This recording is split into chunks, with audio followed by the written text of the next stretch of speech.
of the ICOs actually depend on the ICO. If the amount of money which you want to raise is actually kind of small, then there is a fixed fee, you know, that you have to pay, and it's also not a lot. If it's a big ICO, when you want to raise millions or even more, then actually it's a percentage fee from the ICO, but it literally depends on the deal itself, and this is kind of not hard to judge, you know, upfront. What are the cryptocurrencies? Are they going to be relevant?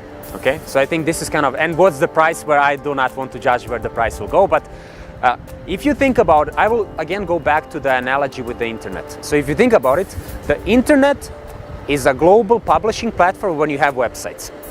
Okay. Blockchain is a global platform where you issue assets. I don't know if you ever actually went to check what was the first web page ever on the internet. And I actually went to check many years ago.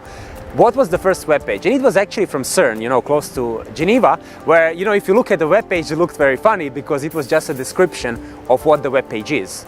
It just said, okay, this is the first ever web page. This is done from people from CERN. They explained what CERN, I know they give a little bit of explanation. So this was the first web page on the internet. The first asset on the blockchain is Bitcoin. So if you ask me, okay, would you invest all of your savings and all of your wealth into the first web page ever on the internet? Maybe not, you know. Would you invest in the second web page ever? Still not sure, but if you ask me, okay, can you tell me when was like a famous web page created? And it turns out Yahoo was 1,700 and some web page was Yahoo actually. Google was 1 million and, you know, a huge number actually. Facebook was, it's such a big number which web page it was that, you know, I cannot even explain it. So let's try to think about it. The first asset ever on the blockchain was Bitcoin. So do we invest all of our wealth and all of our savings into the first asset ever on the blockchain? Well, maybe, maybe not, it's not clear. Would you invest in the second ever? So maybe 750th asset on the blockchain will be the one equivalent to Yahoo.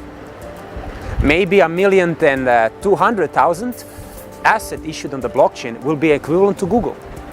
And maybe 1 trillion, you know, asset issued on the blockchain will be equivalent to Facebook.